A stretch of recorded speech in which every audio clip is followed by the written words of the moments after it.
The air crackled with anticipation in St. Peter's Square. The atmosphere was electric, a palpable sense of history in the making. People from all corners of the globe had gathered, their faces illuminated by the soft glow of the Vatican lights. The square, usually a place of serene reflection, was now a sea of humanity, each person holding their breath, waiting for the moment that would soon unfold. The night sky shimmered above Rome, a canvas of stars that seemed to mirror the hopes and dreams of the crowd below. The ancient city, with its timeless beauty, stood as a silent witness to this extraordinary event. The stars, twinkling like diamonds, added a touch of magic to the already enchanting night. A sea of faces filled St. Peter's Square, their eyes fixed on the balcony above. Each face told a story, each pair of eyes held a spark of hope. The crowd was a tapestry of humanity, woven together by a shared sense of anticipation. They had come to witness history, to be part of a moment that would be remembered for generations. A hush fell over the crowd. The silence was profound, a collective pause that seemed to stretch into eternity. It was as if the entire world had stopped to listen, to watch, to be present in this singular moment. The air was thick with expectation, every breath held in unison. It was April 28th, 2025, a date etched in history. This was not just another day, it was a milestone, a turning point. The significance of this date would be remembered, celebrated, and studied for years to come. It marked the beginning of a new chapter in the annals of the Church. Cardinal Luis Antonio Tagle, the humble Archbishop of Manila, had become Pope Luis I. His journey from the Philippines to the heart of the Catholic Church was a testament to his faith, his dedication, and his unwavering commitment to his calling. He was a man of the people, known for his humility and compassion. He was the first Asian pope, a shepherd for a new era. His election was a beacon of hope for millions, a sign that the Church was embracing its global nature. Pope Louis I represented a bridge between cultures, a symbol of unity in diversity. Excitement rippled through the square.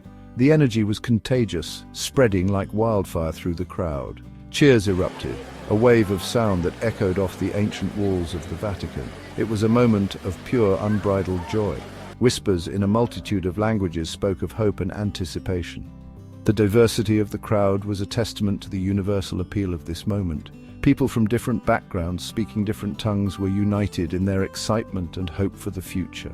This was a moment many thought they would never see. The election of an Asian pope was a groundbreaking event, a sign of changing times. For many, it was a dream come true, a moment of validation and pride. A son of Asia now held the keys of St. Peter. This was a powerful symbol, a sign of the Church's evolving identity. It was a moment of profound significance, a testament to the inclusive nature of the Catholic faith. The weight of history, of tradition, rested on his shoulders. Pope Louis I was acutely aware of the responsibility that came with his new role. He was stepping into a position that had been held by countless others before him, each leaving their mark on the Church's legacy. The doors to the balcony opened. The moment had arrived. The crowd held its breath, eyes wide with anticipation. The world seemed to stand still, every second stretching into an eternity. A collective gasp arose from the crowd. The sound was a mix of awe and joy, a spontaneous reaction to the sight before them. It was a moment of pure, unfiltered emotion. Pope Louis I, clad in simple white vestments, stepped into the light. His appearance was a stark contrast to the grandeur of the occasion, a reminder of his humility and simplicity. The white vestments symbolized purity, a new beginning. His eyes, filled with a mixture of awe and determination, scanned the faces before him. He saw the hope, the joy, the expectation in the eyes of the people. It was a moment of connection, a silent exchange between the Pope and the faithful. A wave of emotion washed over him as he raised his hand in a gesture of blessing. It was a simple act, yet it carried profound significance. The blessing was a symbol of his new role, his commitment to serve and guide the faithful. The world held its breath. The silence was almost tangible, a shared moment of reverence and awe. It was a pause, a moment of reflection before the journey ahead. His smile, warm and genuine, reached every corner of the square. It was a smile that spoke of kindness, of compassion, of a deep connection with the people. It was a smile that reassured, that promised hope and love. It was a smile that disarmed, that spoke of kindness and compassion. It was a smile that bridged the gap between the Pope and the people, a symbol of his approachable nature. In that moment, he was not just the Pope, the Vicar of Christ. He was a leader, a guide, a beacon of hope. He was a man chosen for a sacred duty, a role that he embraced with humility and grace. He was Luis, a man chosen for a sacred duty, humbled by the task before him. His journey had been long, his path filled with challenges, but he stood ready to lead, to serve, to be a shepherd for the faithful. Pope Louis I embraced his new role with humility and grace. From the very first moment he stepped into the public eye, it was clear that he was not just assuming a position of power, but rather he was stepping into a role of profound responsibility and service. His warm smile and gentle demeanor immediately endeared him to the masses, creating an atmosphere of hope and renewal. The crowd, sensing his genuine nature, responded with an outpouring of love and support, a testament to the deep connection he was already beginning to forge with the people. The weight of the papacy was visible, yet Pope Louis I carried it with grace.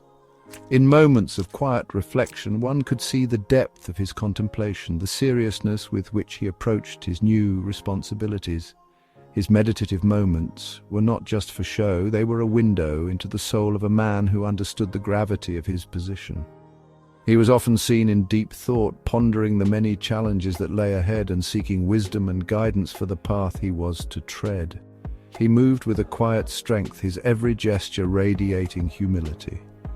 Whether he was walking through the halls of the Vatican or making his way through a crowd, there was a palpable sense of calm and purpose in his movements. His gestures, though simple, spoke volumes about his character.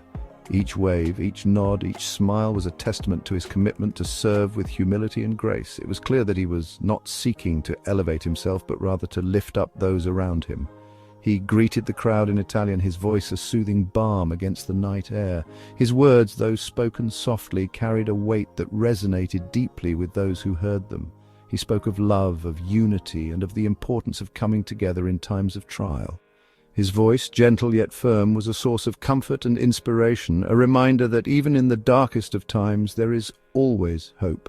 A smattering of applause broke out, a gentle ripple that grew into a roar of approval. The crowd, moved by his words and his presence, responded with a fervor that echoed through the night. It was a moment of collective joy and affirmation, a sign that Pope Louis I had already begun to touch the hearts of many.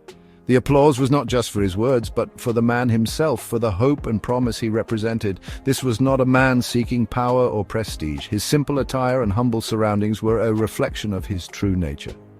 He was a man of the people, someone who understood the struggles and challenges of everyday life. His modesty was not an act, but a genuine expression of his character. He was not interested in the trappings of power, but in the opportunity to make a difference, to serve and to heal. He was a shepherd answering a call. His interactions with the people were marked by a deep sense of empathy and understanding. He saw himself not as a ruler, but as a guide, someone who was there to lead and to support. His presence was a source of comfort and reassurance, a reminder that they were not alone in their struggles. He was there to walk with them, to share in their joys and their sorrows.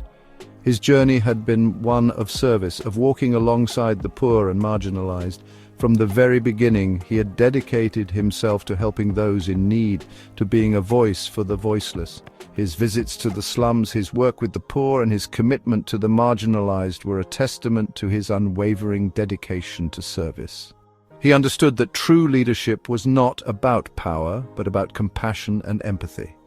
From the slums of Manila to the halls of the Vatican, his mission remained unchanged: to love, to serve, to heal. His journey had taken him from some of the most impoverished areas of the world to the very heart of the Catholic Church, but his purpose had always remained the same. He was driven by a deep sense of love and compassion, a desire to make a difference in the lives of those he encountered.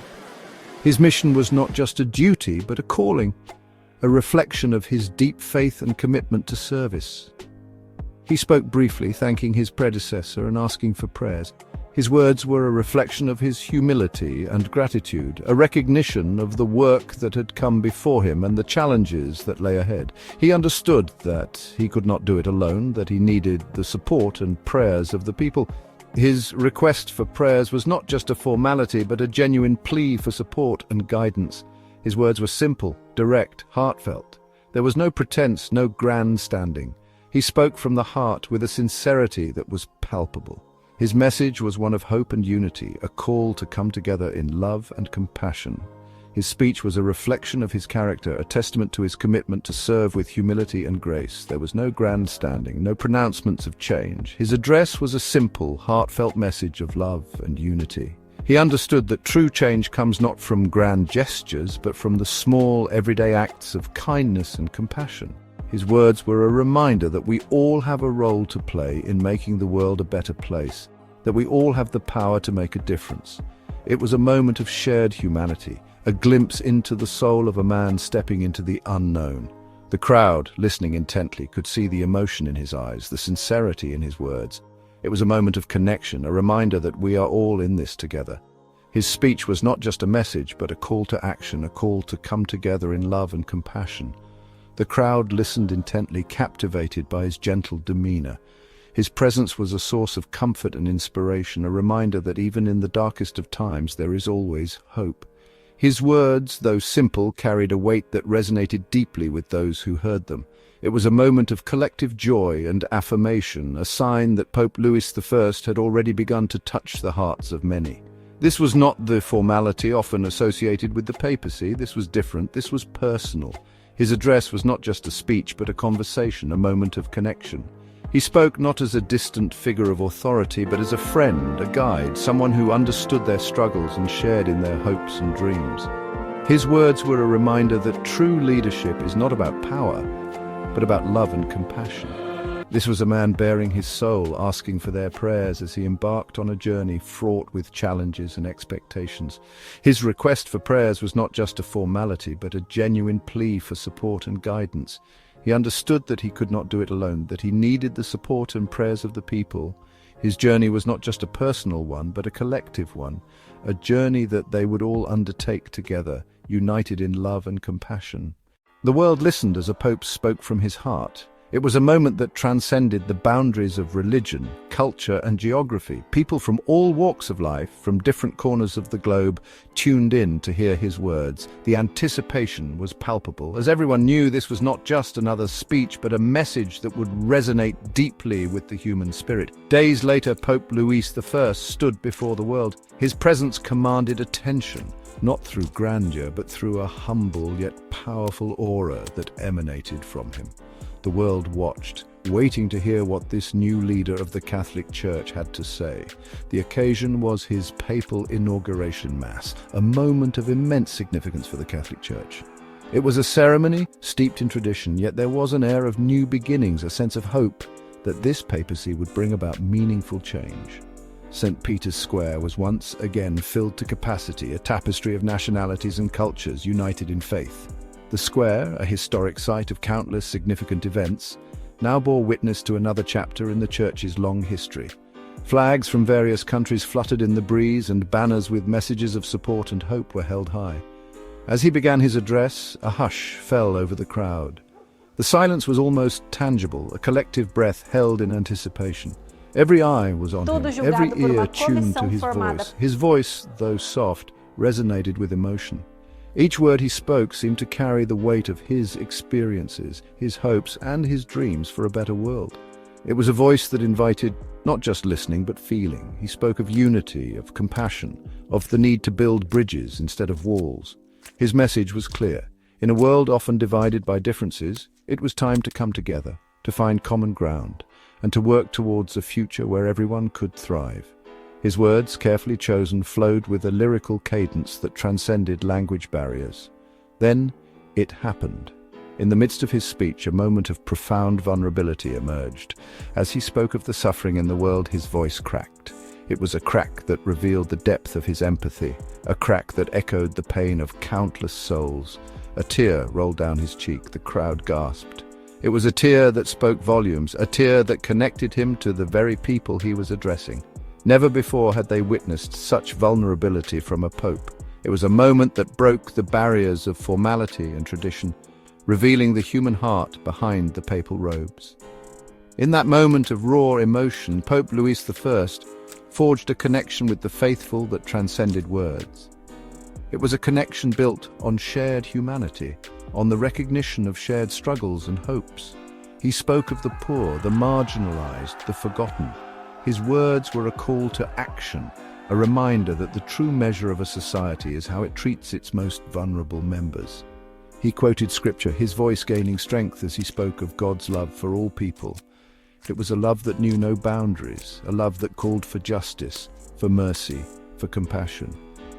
His tears, far from being a sign of weakness, revealed the depth of his compassion, his empathy for the suffering of the world.